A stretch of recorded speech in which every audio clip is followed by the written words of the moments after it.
အခုကျွန်တော် speaking 9ကိုပြောသွားမယ်ပေါ့နော်လွယ်ပါတယ်ဒါလေးကနော်တယောက်ယောက်ကိုသူ့မှာပိုင်ဆိုင်မှုနဲ့ပတ်သက်ပြီးမေးခြင်းတယ်ဆိုလို့ရှိရင်တခုခုကိုပိုင်ဆိုင်မှုရှိလားလို့မေးခြင်း do you have လို့မေးရတယ် do you have နော် okay do you have မြန်မာရှိလားပေါ့နော်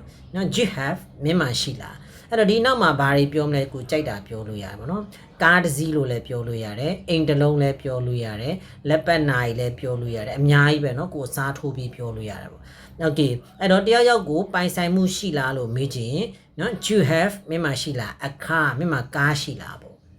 เนาะအင်္ဂလိပ်လိုကြတော့ကားတစ်စီးရှိလားလို့ A လေးထည့်ပြောရတယ်ဒါမှမဟုတ် okay do you have a car မြန်မာကားရှိလား okay ဒါကိုပြန်ဖြေတဲ့အခါမှာကျွန်တော်တို့ yes I do အဲ့တော့ဒီနေရာမှာသတိထားမှာပါလား I have လို့မပြောရပါဘူးเนาะမှားပြောတယ် I have လို့သွားပြီးပြောတတ်တယ်เนาะငါမှရှိတယ်ဆိုပြီး I have လို့သွားပြောတတ်တယ်မှားပါတယ်เนาะ yes I do ဆိုပြီးတော့ဒီမေးသူမေးထားတဲ့မေးခွန်းက do နဲ့စားတဲ့ကြောင့်မလို့ do နဲ့ပဲဖြေပေးရမယ် yes I do ဟုတ်ကဲ့အေးငါမှရှိတယ်